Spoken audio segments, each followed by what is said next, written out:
Have you ever watched a sci-fi movie or TV show and thought, is that technology even possible? Well, Dr. Kevin Grazier, American planetary physicist, film and TV science advisor, and former NASA Jet Propulsion Laboratory employee, who also worked on the Cassini Mission to Saturn and Titan, breaks down the plausible technology and science within DUNE, Gravity, Battlestar Galactica, and some of your other favorite sci-fi programs. Join us as we get rebelliously curious.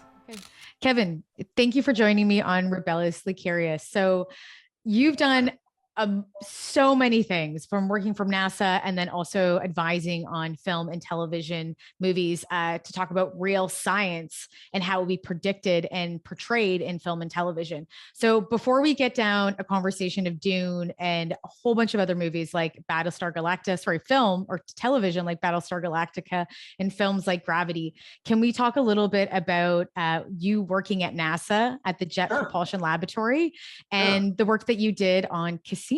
So your job was the planning, engineer, and investigation scientist for the Imaging Science System instrument. That's a lot. Can you break that down of what that is? Yes, happy please. To break that down. Yeah. Okay. As an investigation scientist, essentially, your job is supposedly defined as you are the liaison between the science team who has science goals, things they want to observe, and the people who operate the instrument aboard the spacecraft. The ISS instrument, the Imaging Science Subsystem, not International Space Station, was the main camera aboard the spacecraft. So all the pretty pictures of Saturn, that's from our instrument, or most of them. We have other remote sensing instruments in the infrared and ultraviolet, but the ones that look like you would see it with your own eye, that's our instrument. Realistically, I did other things than that, but that's essentially what the job is supposed to entail. I wrote a lot of software to help us get our observations and things like that. And that leads to my other job, which as a science planning engineer, generally what you do is you lead the teams that develop a sequence for the spacecraft. And a sequence is a computer program that runs for 30 to 40 days aboard the spacecraft.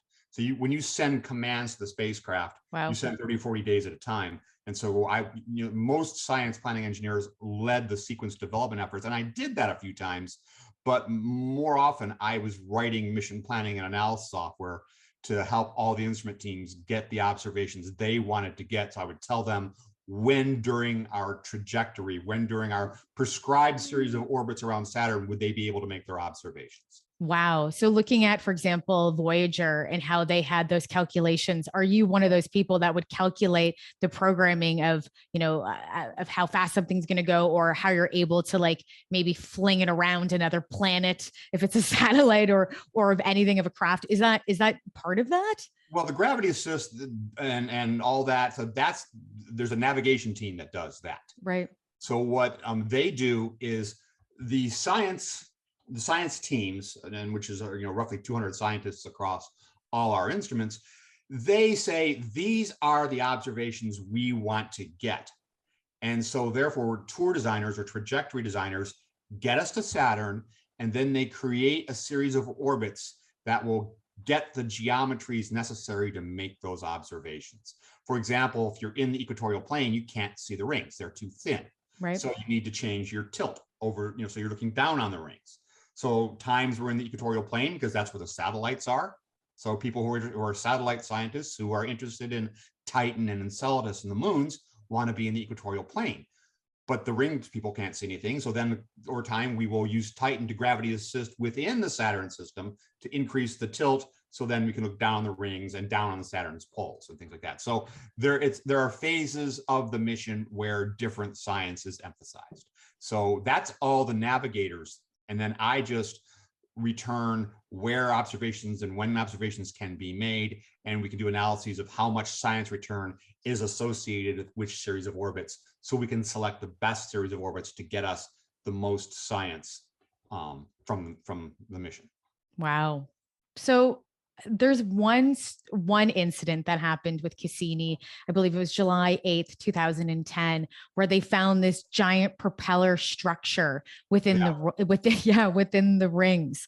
So what, like it was a massive structure, and I believe that there was multiple of them. There are. So yeah, so some people like to call it ET technology. We're not going to go down that road, but what was the internal conversations when you were there, and what was the outcome that they thought that these things actually were?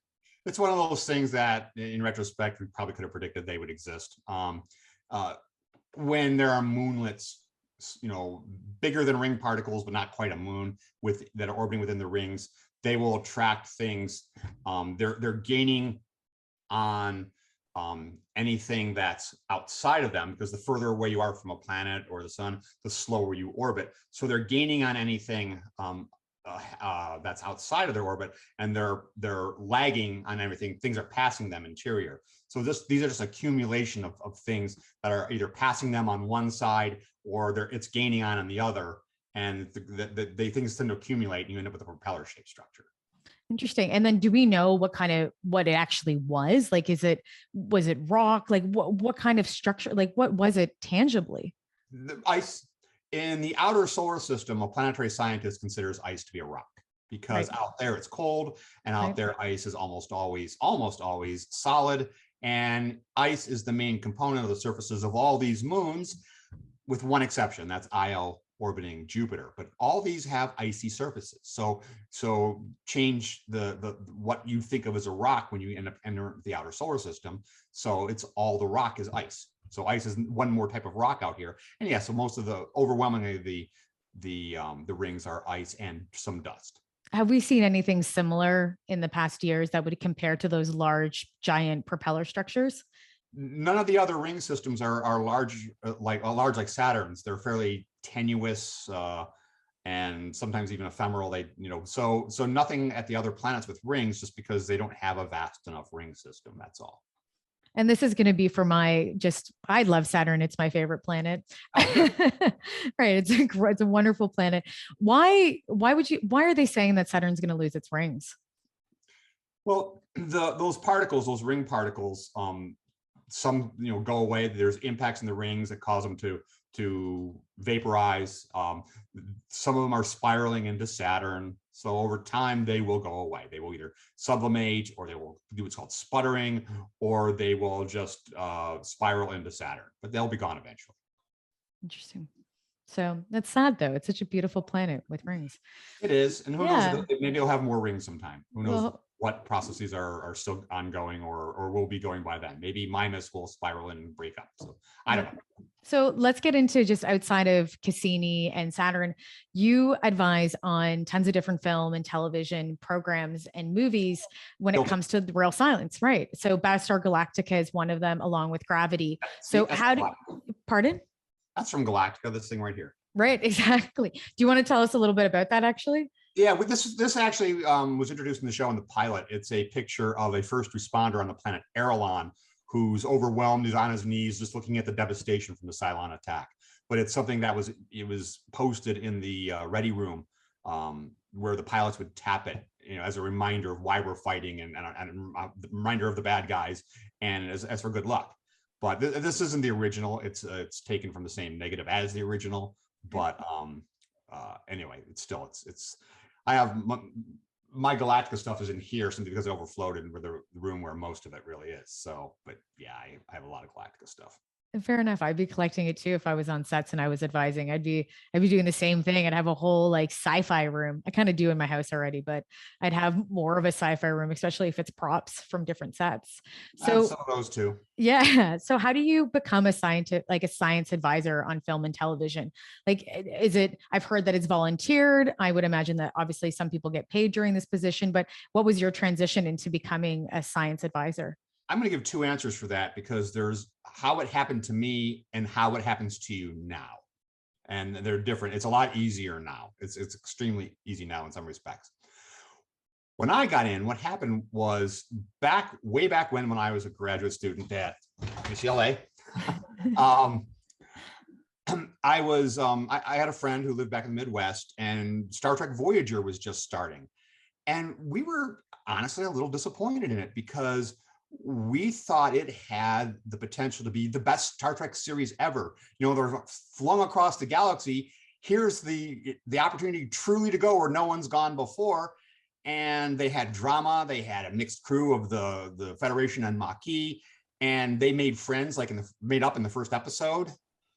So anyway, so we thought that it had really good potential, but just it wasn't living up to. And back then, Paramount had a process by which you, the average person, could write a screenplay, what they call unsolicited screenplay, send it in, and they were honest. They say about 3,000. We get 3,000 a year, and the number of good outcomes is in single digits. So we're looking at roughly 1 in 1,000 kind of odds, right? But they said, if you send us your screenplay, we will make you 2 promises. It will get read, and within 8 weeks to 8 months, you will get it back. Beyond that, no promises. So my friend who shared my sentiments on Voyager, and I collaborated, and we were both busy. I was a grad student, and that was, my copious spare time, right? And he, worked at Wright-Patterson Air Force Base, had a family and kids, and so we were both busy. But we hacked out this script over roughly a year and a half, and we sent it in and promptly forgot about it because we're busy. Well, 7 months to the day. And I should say that we felt that if you get it back in 8 weeks, it didn't go up very high up the ladder, where the longer it went, the higher it's probably worked its way up. At least that was our logic. I would agree with that. Yeah. No answers. No news is good news. Well, right. That was our thinking. And 7 months to the day after I sent it in, got a call from the executive, Jerry Taylor's assistant, who said, she loves your writing, goes in a direction we don't really want to go, so we can't use it. Which, by the way, they ultimately did, I'll point out. But anyway, they said, but your writing shows promise. We would like to invite you to come in and pitch stories to a staff writer. And I remember saying, well, is this a one-time thing, or can we do it repeatedly? And she said, oh, you can do it repeatedly as long as you're not arrogant, rude, or an idiot. And I can hear this conversation still, because it was, I'm getting a call, I'm getting my invitation to come to the world of Hollywood, right? Right. So we came up with some pitches, and we went in and we pitched, and didn't sell anything the first time. But eventually, we did this multiple times, and there's 2 writers to whom I pitched to most often. Michael Taylor, with whom I worked on Battlestar Galactica and Defiance and other shows, but who also wrote what I think is the single best episode of Star Trek ever, and that would be a Deep Space Nine episode called The Visitor. If you remember that episode, it's gut-wrenching from beginning to end. It's really hard to get through. But anyway, I pitched to Michael Soames, and the other person I pitched to was Brian Fuller, as in Hannibal and right. He's that Brian Fuller. Yeah, right. This was his first. Both of them, it was their first staff writing job in the industry. Okay, so I pitched to Brian several times, and I stayed in touch with both of them really. But when Battlestar Galactica was coming online, the new one, Ron Moore was a Trek person also. He was a showrunner on Deep Space Nine towards the end. Right. So Brian pitched me to Ron, and with Brian's thumbs up, I think my interview was like 5 minutes, and I walked in there and I spoke to Ron for a little bit, and I left with the series Bible and the scripts for 33 and Water. This was after the pilot. I didn't work on the pilot, but I worked on every episode after that. So in my case, it wasn't what you know, it's who you know. And so I knew Brian, and Brian got me the interview. And again, with his good word behind me, it was pretty, they just want to make sure I wasn't a jerk and they could work with me. Well, that's fair. And I think it makes sense that people that are in the science community that are working with people that are writers in Hollywood, because you're going to make really, really great film and really good television when it's way more accurate. So you also worked on Gravity. How scientifically accurate is that movie, and what parts of the movie are scientifically accurate? There's a lot that's scientifically accurate. There are some glaring departures from reality that were, creative choices, and we can break that down a little bit. The depiction of spaceflight is really good. People said Alfonso Cuarón is just trying to scare people. He's not a fan of space. He wants to make people seem like space is scary, and he wants to. That wasn't it. He wanted to depict an accurate representation of what space was like in both grandeur and in terror. And both. It's a very unforgiving environment, and he wanted to capture all these things. He was motivated for this realism by the IMAX movie of the Hubble Servicing Mission. And he said, I want to recapture that spirit of that IMAX film. I actually watched that. Yeah. Well, then that's the sort of part of the touchstones for the look and feel of Gravity. Nice. And because of that, they wanted to go, the initial servicing mission in that movie was with the Hubble Space Telescope. Now, we knew that from the word go, that getting from Hubble to ISS was impossible. That's one of the big complaints that people make of the film. In fact, when we first met in the lobby of a famous LA hotel called Chateau Marmont, yeah, and we were in there for about 3 hours, and we were discussing. He showed me an animation of the scene where Stone is wriggling out of her, her spacesuit which looks like a berth, which looked like a berth in the animatic too. So they had visions of what they wanted to look like, but I told them, look, the closest these orbits will ever get. This will never happen in the real world. The absolute closest they can ever possibly get is roughly from where we are right now to the border. I'm at the border of Mexico. And they knew, and they still wanted to go with the ISS because of the Hubble to ISS, right? Because that was what informed their creative vision. It was that IMAX movie. Now, I did offer them an option. I said, hey, look, here's an idea.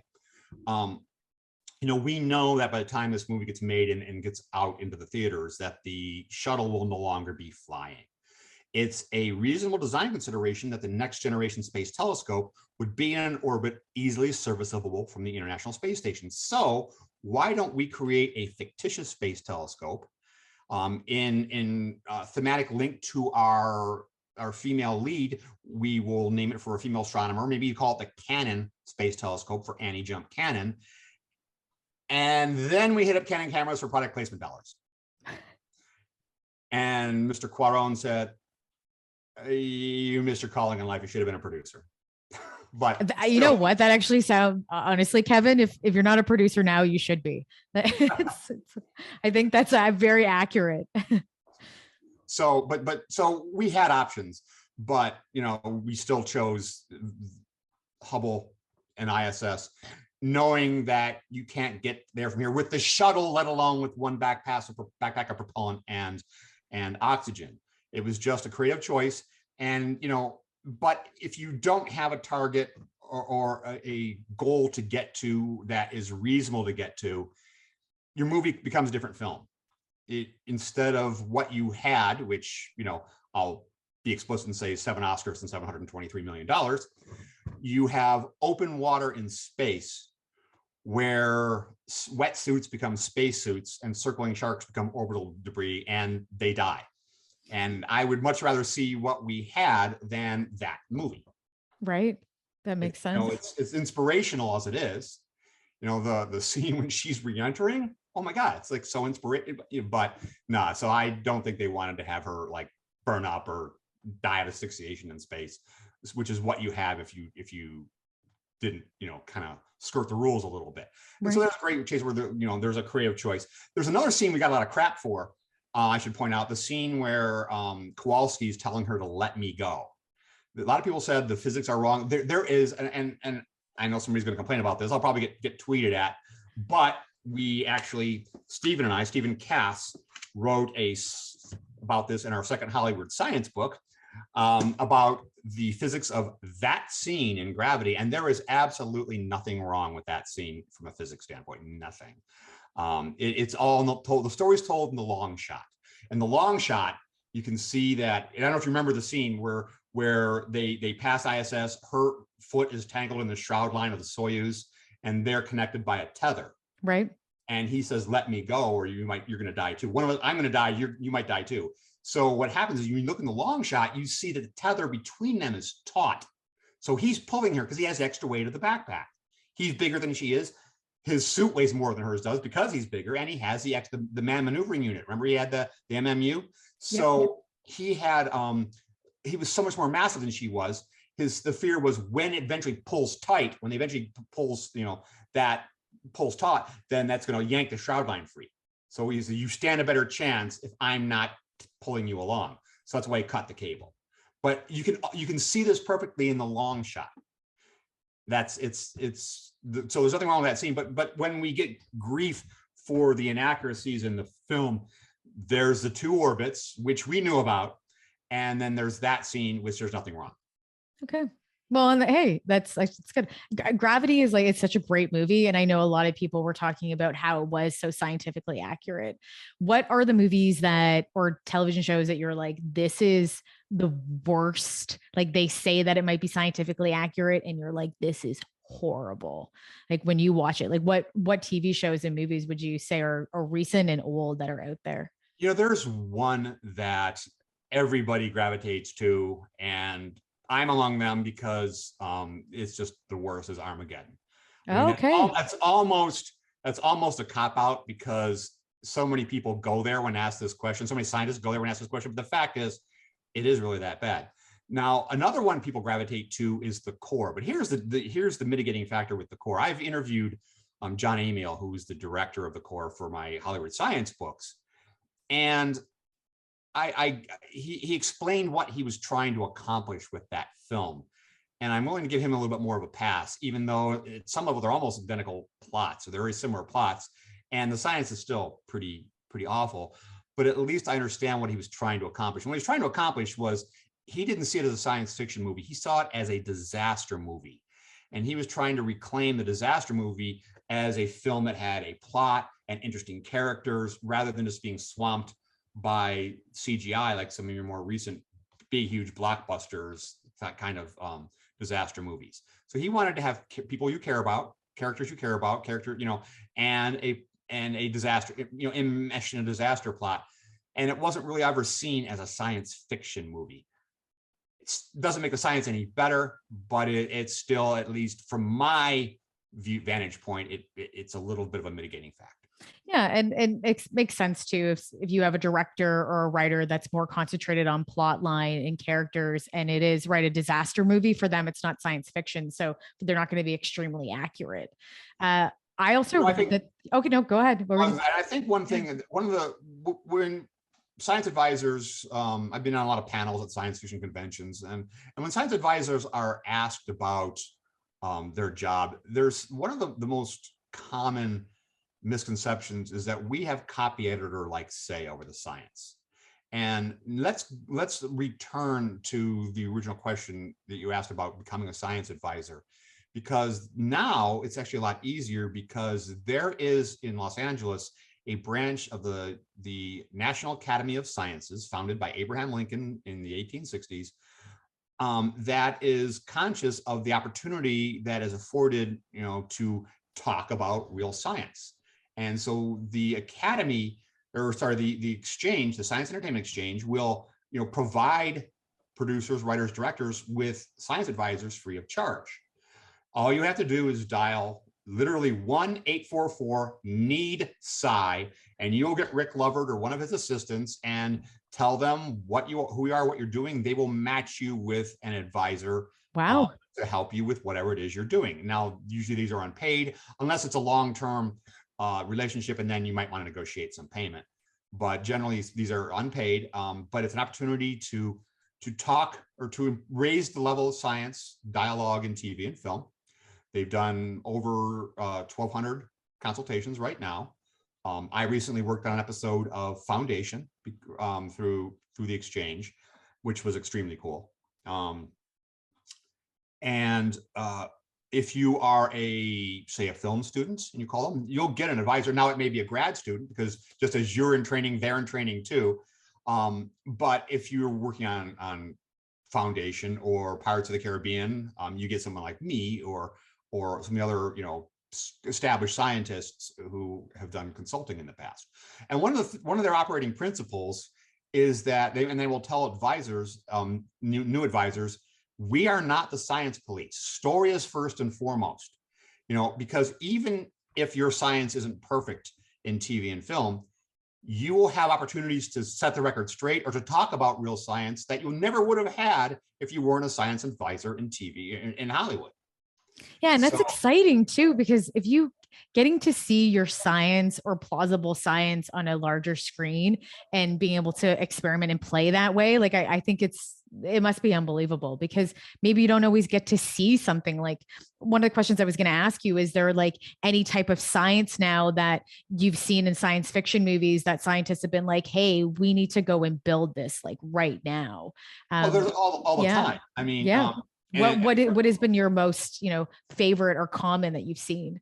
well, there's a bias involved here because I worked on the series Eureka, and Right. we were on air for 5 seasons, and science was literally a guest star every week. It was just a different kind of science every week, and it was a dramedy. So it was lighthearted at times. It was intense at times, but we tried to focus on different science every week, and it had to be something that was 30 to 50 years more advanced than where we are right now. And one of my favorite things that is coming to fruition is there was an episode where we literally 3D printed Felicia Day.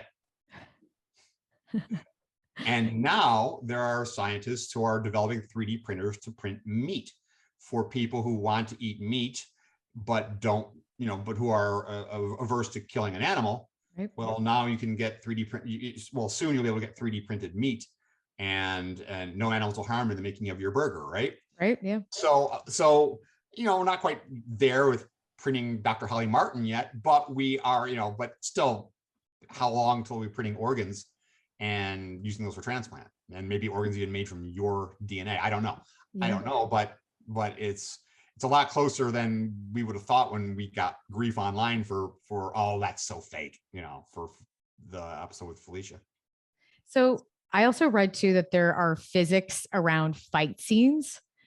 So have you worked on any fight scenes? And if so, how do you have physics in fight scenes? Like, how does that end up being broken down in the scientific form?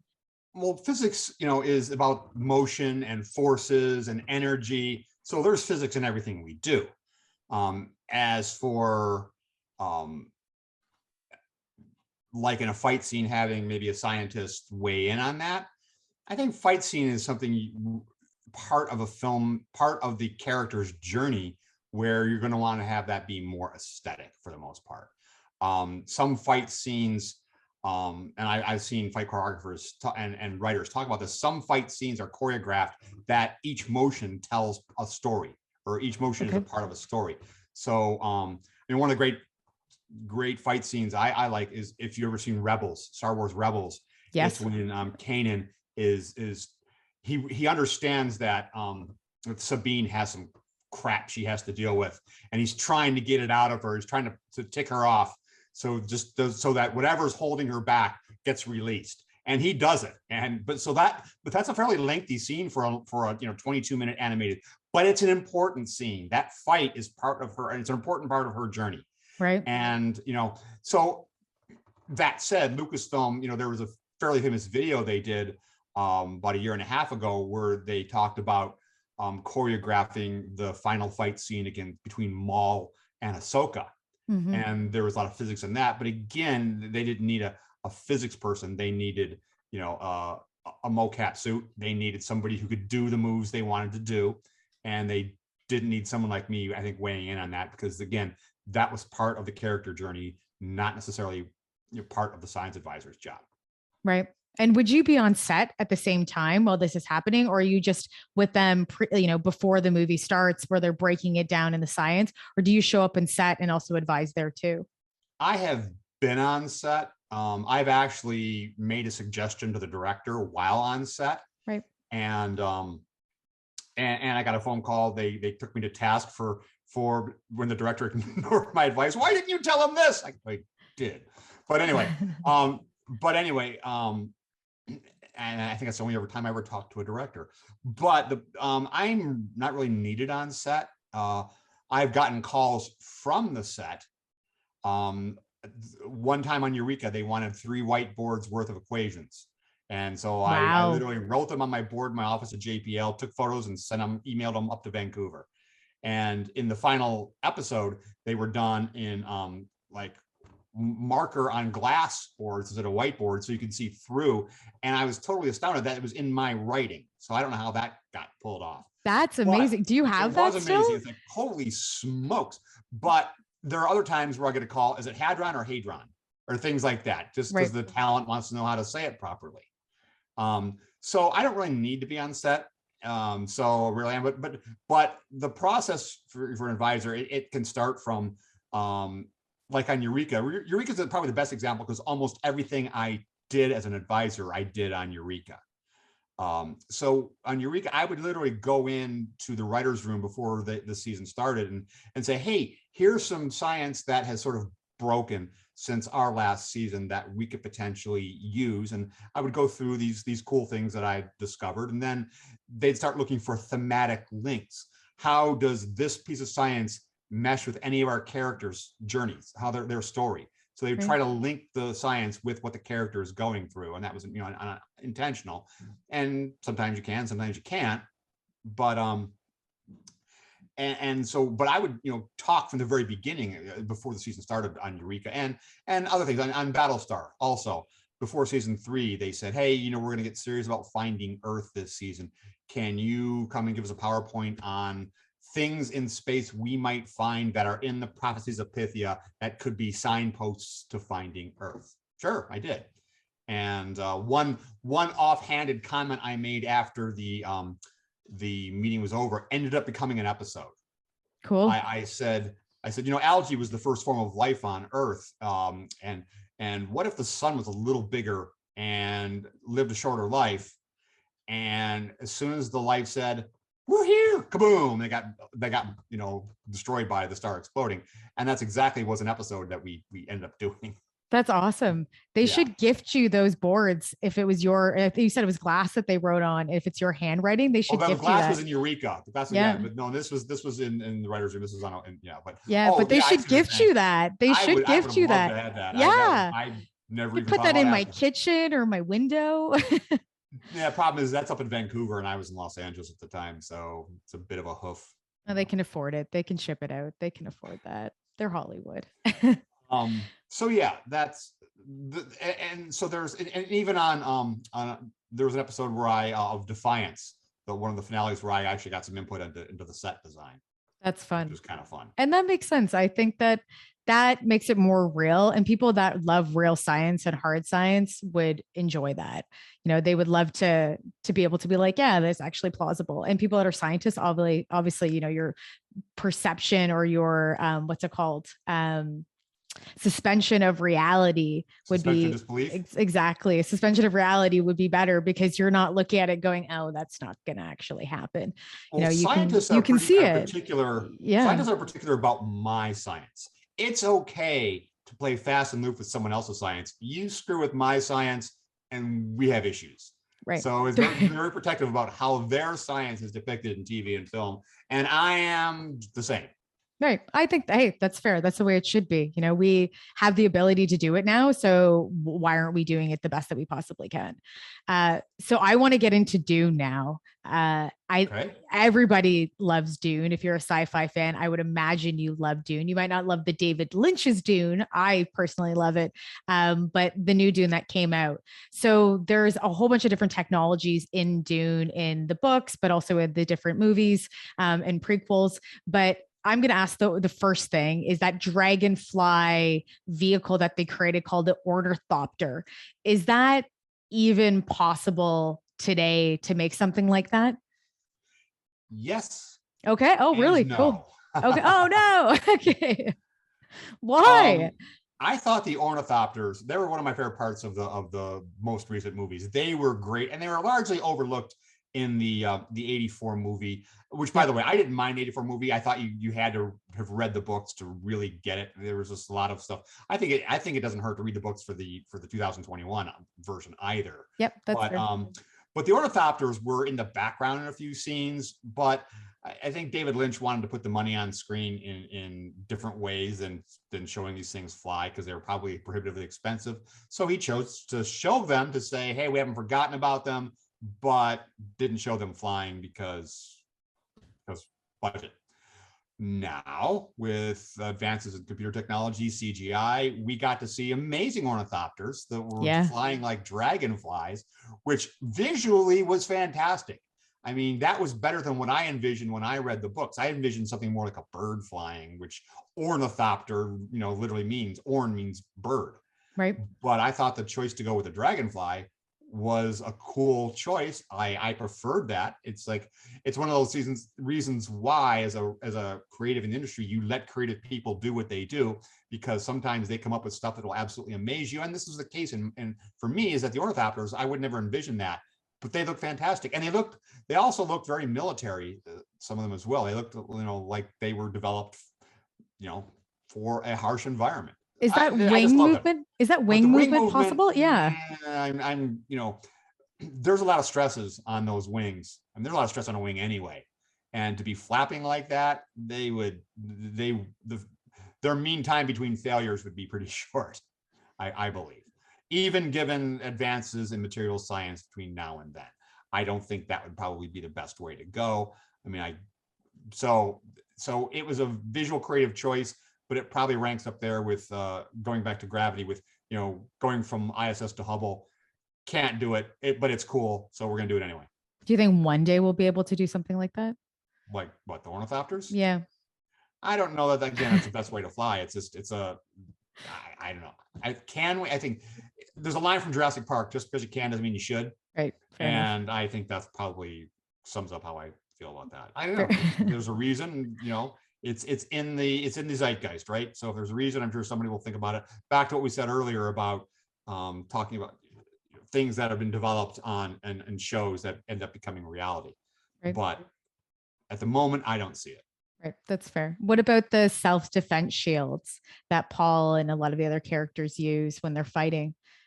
I don't see force fields in the sci-fi definition of the term becoming reality either. I mean, force field is actually a term from physics. It's just something it means something very different than it means for the way it's depicted in sci-fi and TV and film.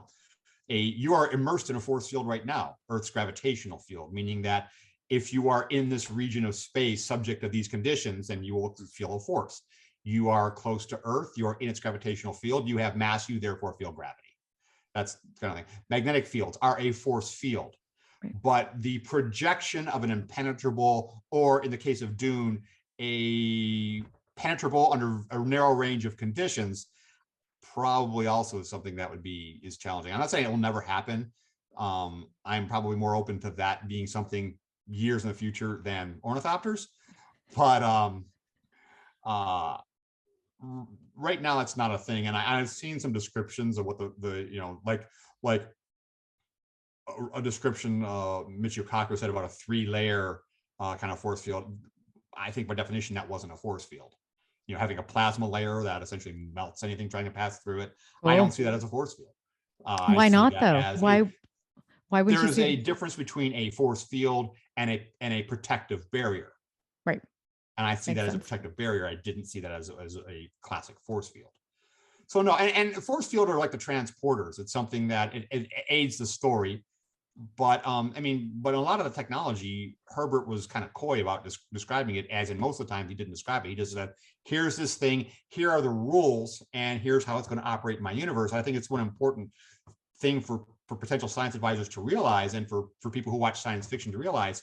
It's far more important for a storyteller to follow the rules of their universe than it is to follow the rules of this universe.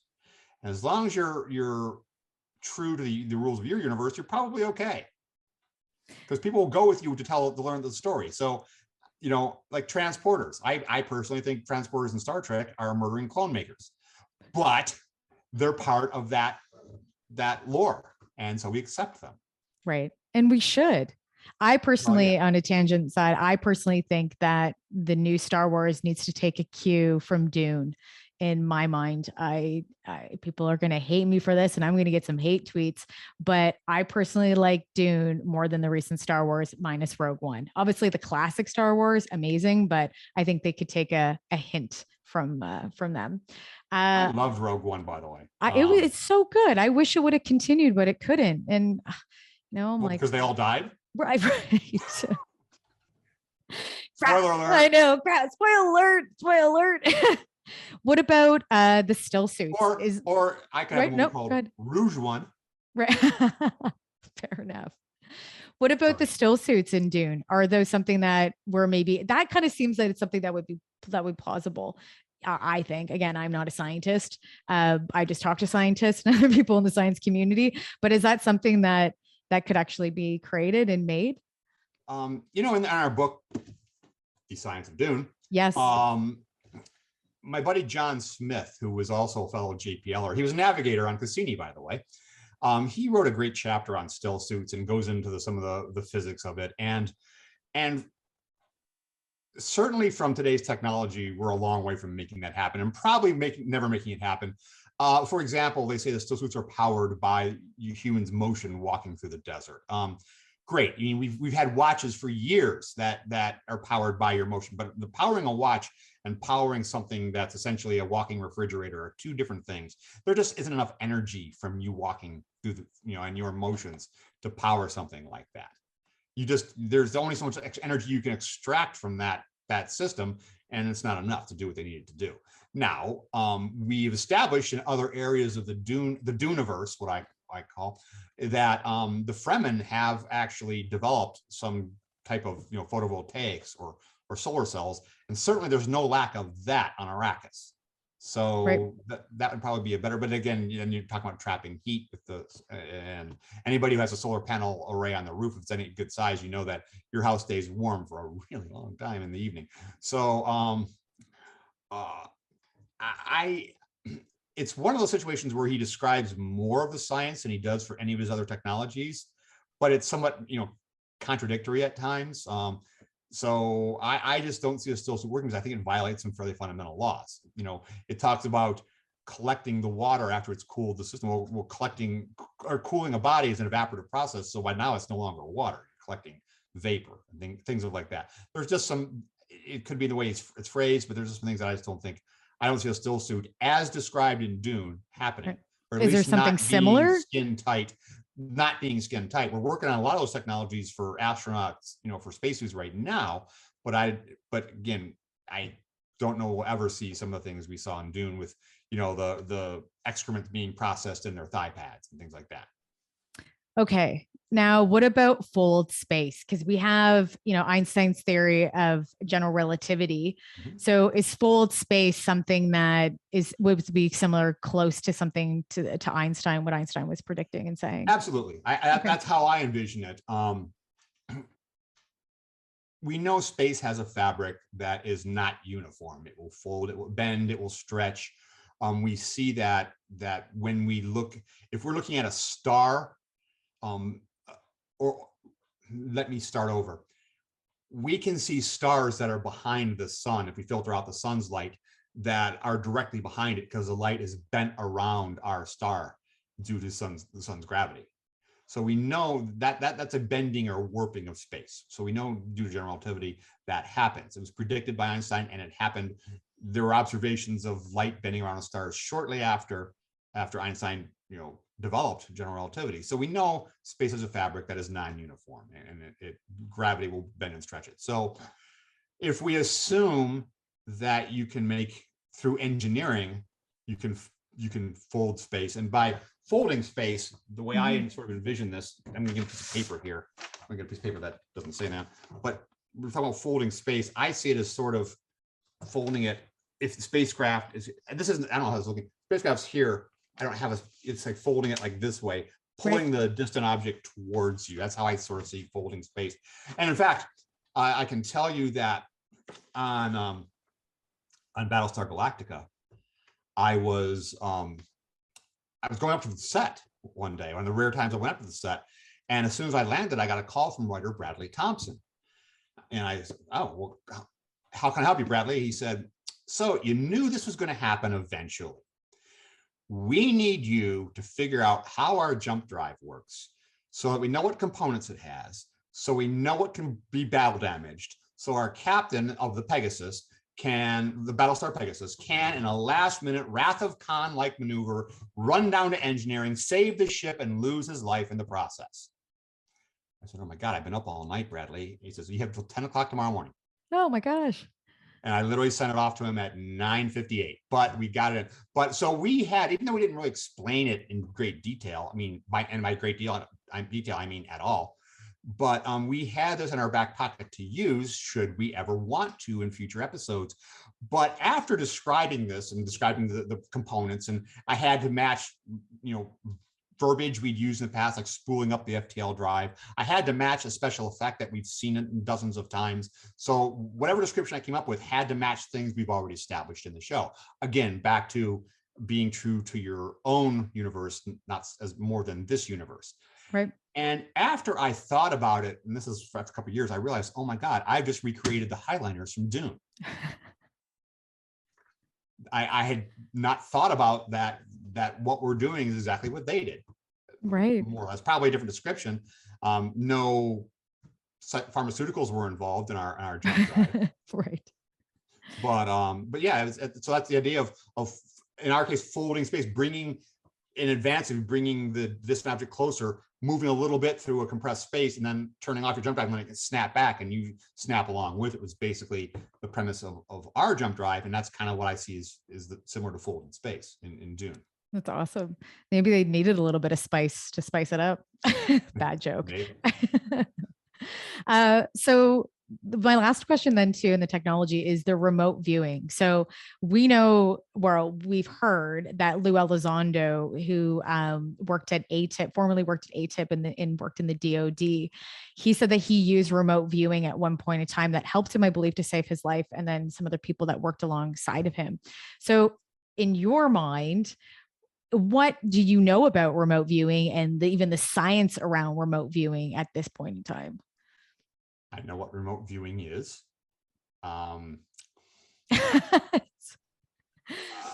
opinion. It's okay. There's no judgment here. I don't know that I think there's much to it. I would love to know what the physics is behind that, but I'm going to fall back to what I said previously is it's established in Dune. Therefore, it's part of that lore, and therefore, as long as they treat it consistently, they're good. And that's their universe. The universe. And maybe it's ours too. We just don't know about it yet. Maybe. Hey, if it's something that actually is plausible, I think all of us would want to do remote viewing. So. Oh yeah. It's right. I just imagine somebody's like, he's cheating on me. Right. Or would we? I wasn't thinking of it that way, but it's true. Yeah. Maybe we don't want remote viewing. I just went down several paths that if we want to keep this PG, we probably right. We don't need other YouTube or other websites. We all just roll remote view now. So yeah. Exactly. Thank you so much, Kevin. And I always say to everybody, yes, thank you. And thank you for being rebelliously curious with me today. It was a pleasure. Thank you. Yeah.